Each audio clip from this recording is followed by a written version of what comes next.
The 2024 NFL Draft concluded on Saturday, and teams had the opportunity to add an infusion of youth to their team, which is exactly what the Buffalo Bills did by selecting a grand total of 10 players. After making multiple trades throughout the 3-day draft process, the Bills finalized their draft selections to add to what is an already impressive roster.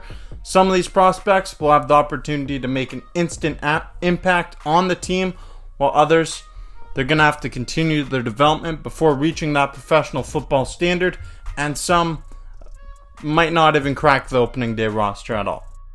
Whether or not these players make an impact remains to be seen, but we will speculate about what these additions bring to the table until the season begins. Welcome back to the Bills Bunker. I'm Jake Varco, and the NFL Draft, it's concluded. It's been a long road to get here, a lot of mock drafts, and when it's all said and done, we don't know what we have until we see it on the field, but there's still a lot to talk about with these prospects before they actually make their NFL debut, and that's what we're going to do today, as I am going to grade the Buffalo Bills 2024 NFL Draft class in this video. Before we do that, I'd like to take a moment to encourage you to subscribe to the channel. Stay tuned for more content coming your way. Let's get into some in-depth analysis. I'm going to be discussing each and every prospect before I give you my final grade at the end of this video. To start off, let's take a look at the Buffalo Bills' newest wide receiver, Keon Coleman, who was drafted from FSU with a 33rd overall pick after multiple trade downs out of the first round. Coleman is a big-bodied wide receiver who stands in at 6'3", 213 pounds. He uses his size to create some separation from defenders, and with a background in basketball, he excels in 50-50 jump ball scenarios, an asset that should prove useful for Josh Allen, who loves to sling the ball deep down the field. He also hurdles defenders, just like Josh Allen, which is something that should provide plenty of entertainment for Bills Mafia. Another valuable skill that Coleman brings to the team is his run blocking ability, which is definitely an underrated asset that not enough people are talking about. At just 20 years old, Coleman has plenty of room for growth and development, which is awesome for Buffalo, who will have him under contract on his rookie deal for the next 4 seasons. A lot of people were really frustrated about the Bills trading down, and at the time, I was too. You gave Xavier Worthy to the Kansas City Chiefs, but clearly, Worthy wasn't the Bills' guy. They got their guy in Keon Coleman. A few picks later, they got some more assets, some draft assets in that trade as well. Xavier Worthy, 165 pounds. Keon Coleman, 6'3", 213 pounds. These guys are polar opposites.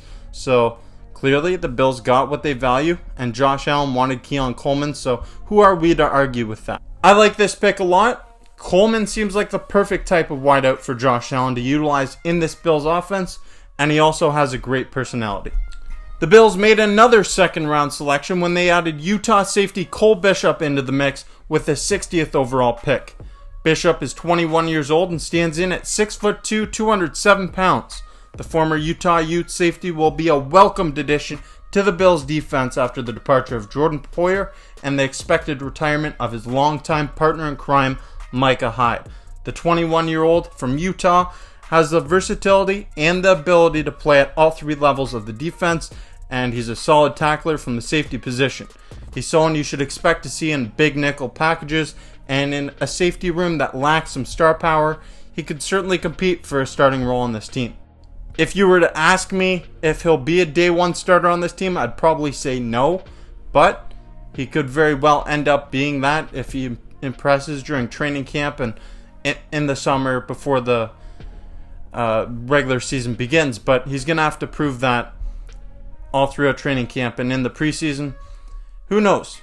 He could have potential here to take over as a starter by the end of the season, but he's someone that we'll definitely be seeing a little bit of in some different formations on the defensive scheme. The third and final day 2 pick for the Bills came in the 3rd round when they picked up defensive tackle DeWayne Carter from Duke, 95th overall, and at 23 years old, Carter stands in at a whopping 6'3", 308 pounds. He's coming to the Bills after becoming the first 3-year captain in Duke's program history. He's a proven leader, and that is an uncoachable trait and attribute we all know that Sean McDermott desires in each and every one of his players.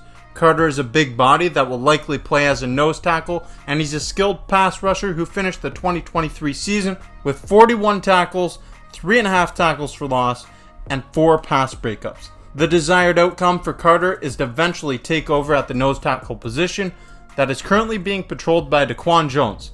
But for now, Carter will likely be utilized as a rotational piece on Sean McDermott's defense, and I'm confident that we'll be seeing him in live game action in the 2024 season. Carter truly has all the makings of a potential draft steal for the Buffalo Bills. First of all, he has those leadership tendencies and qualities that every coach desires. Second of all, he's got the size to play at the nose tackle position. And when you look at Daquan Jones, he's 32 years old with an injury history. His days in the National Football League are probably numbered. So this is a player that could be a plug-and-play player for the Buffalo Bills, and I'm expecting to see him in the mix in Sean McDermott's rotational scheme in 2024. And who knows, he could very well take over as a starter sooner than we think. Day 3 of the draft began with the Buffalo Bills adding to their backfield by drafting running back Ray Davis from Kentucky in the 4th round of the 2024 NFL Draft, 128th overall. Davis stands in at 5'10", 216 pounds, and in 2023 he had 199 carries for 1,129 yards with 14 total touchdowns. The offensive weapon from the University of Kentucky led all of college football in touchdown receptions from the running back position during the 2023 season, finishing the year with 7 touchdown grabs. He'll be a welcomed addition to the Bills offense that's being led by Josh Allen, and he'll join a backfield with James Cook and Ty Johnson. Running back prospects are always really hit or miss, but if you watch some of the tape on Ray Davis, there's a lot to like, and when you consider the running back position, there's no longer Damian Harris. He retired. Latavius Murray, he's out of the mix in Buffalo as well. Leonard Fournette was cut by the Bills last season, so there's definitely a need for some more depth at the position, and that's what the Bills are adding with Ray Davis from Kentucky. Buffalo's next selection came in the 5th round with the 141st overall pick when the Bills picked up interior offensive lineman Cedric Van Pryor, who had a terrific 3-year career with the Bulldogs, starting in 44 consecutive games at Georgia as a 2-time captain who allowed 0 sacks on 485 pass blocking snaps during the 2023 campaign. Cedric Van Pryor was also a first-team All-SEC selection and a second-team All-American in 2023. Those are some impressive credentials for the Buffalo Bills' newest offensive lineman that was selected on day 3. Oh, and in case you didn't know, he'll be reunited with his former Georgia Bulldogs teammate James Cook in Buffalo. This connection is one that is definitely underrated, and it's one that can prove to be really useful because running backs need to have some chemistry with their offensive linemen so they can get a better read on where their holes are going to be created. They can read off offensive linemen much better if they have a history of playing with them, and that is exactly what James Cook and Van Pryor have together. After the departure of longtime Bills center Mitch Morse, the rookie could actually end up competing for a starting role at the position, much like we saw O'Cyrus Torrence do at the guard position last year.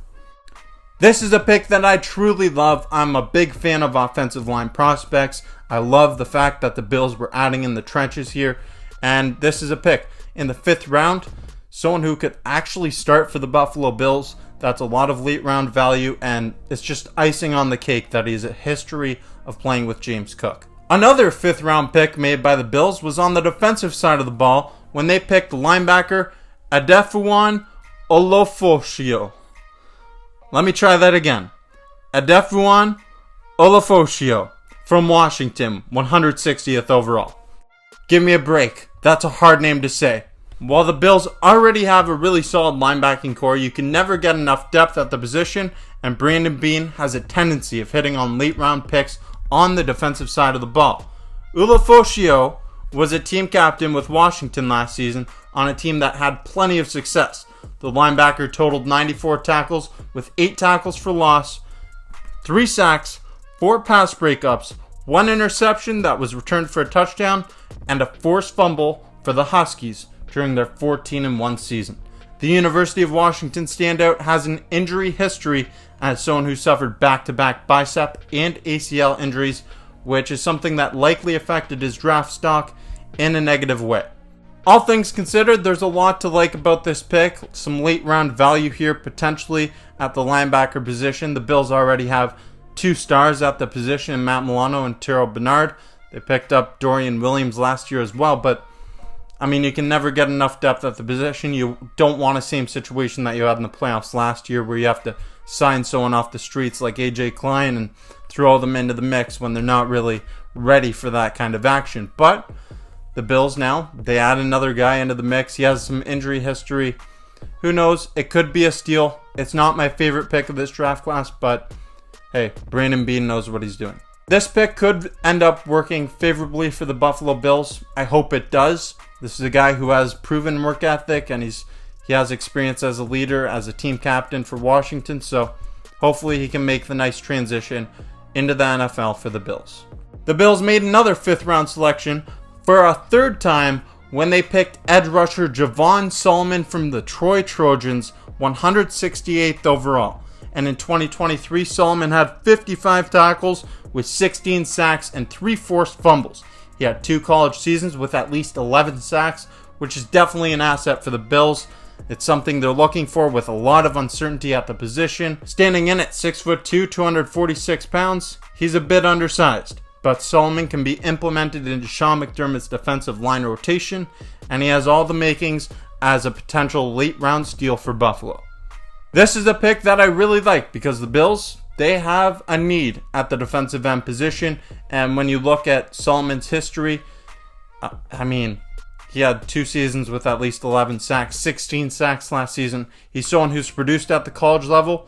Potentially, he'll be able to produce in the National Football League level.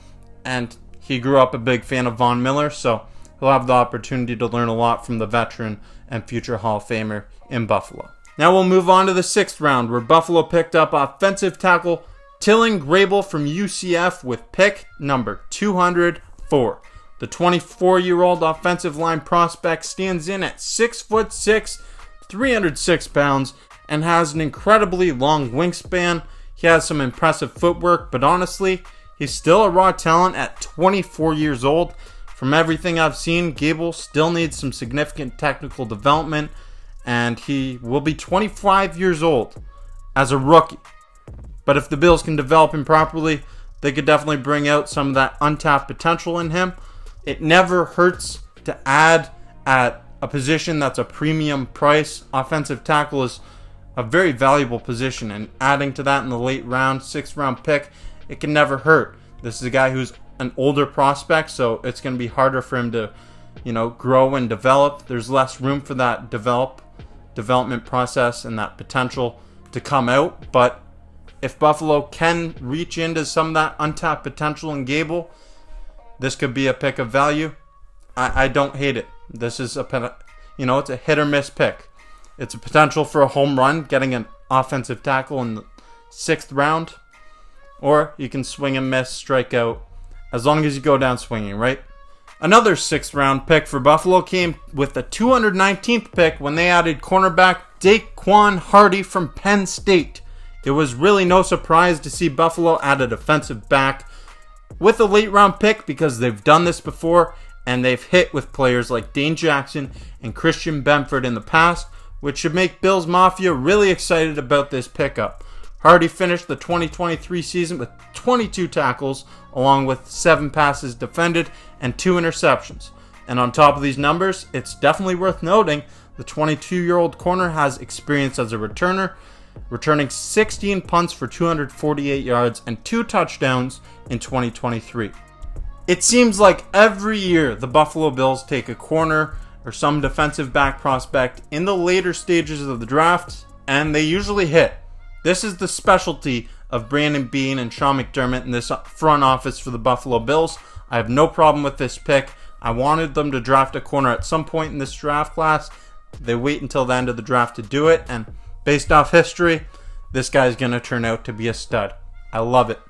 And with the final selection for the Buffalo Bills in the 2024 NFL Draft, they picked offensive lineman Travis Clayton from the NFL's International Player Pathway Program. The UK-born NFL hopeful is definitely going to be a development project for the Bills, but it could very well end up being worth the wait. This guy is an exceptionally gifted athlete who stands in at 6'7", 303 pounds, and he has a background in rugby and boxing. He's someone who has a lot of promise, but he has never played in an American football game before. It'll take a lot of time to groom and develop him, but this could end up being a successful project, just like Jordan Mailata of the Philadelphia Eagles. Who knows? And honestly, who cares if the Bills don't end up hitting with this pick? Who cares if he doesn't pan out? It's a 7th round pick, and taking a chance on a potential beast at the offensive tackle position seems like it's worth it to me. Honestly, I have no problem with this pick because this guy is a specimen of a human being, a beast. And he's a gifted athlete, rugby background. We've seen a few players make the transition to football successfully. If he could end up being a mauler at the offensive tackle position as a 7th round pick, the Bills are going to come out of here looking like geniuses. So it is what it is if it doesn't hit, but it's worth the shot, isn't it? A lot of people don't like this draft class for Buffalo. Well, a lot of people definitely like it. I myself, I'm somewhere in between. Because the Bills, they added at a lot of positions of need. Would I have liked to see them double dip at the wide receiver position?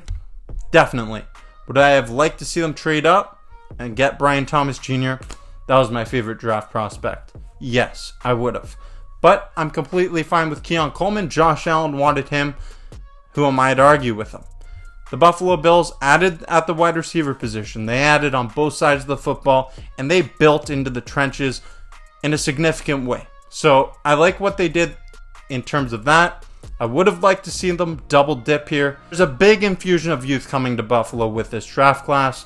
There's a lot of prospects. Like I said, the Buffalo Bills in this draft class, they added a grand total of 10 players. That's a lot of potential to hit.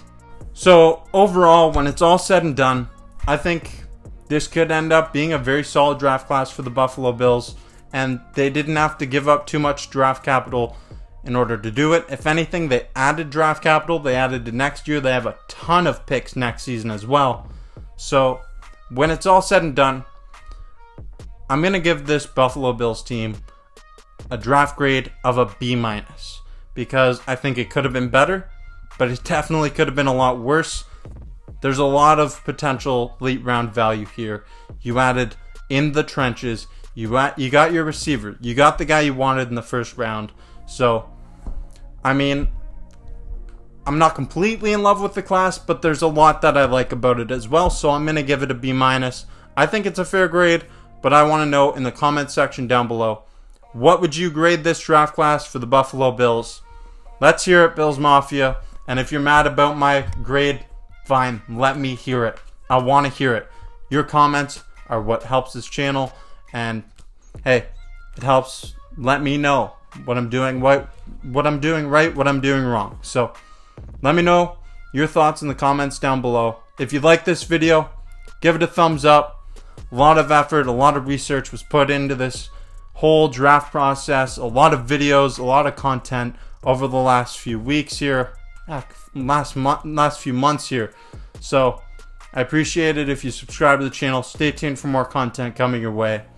I'm Jake Varco. This is the Bills Bunker. Go Bills.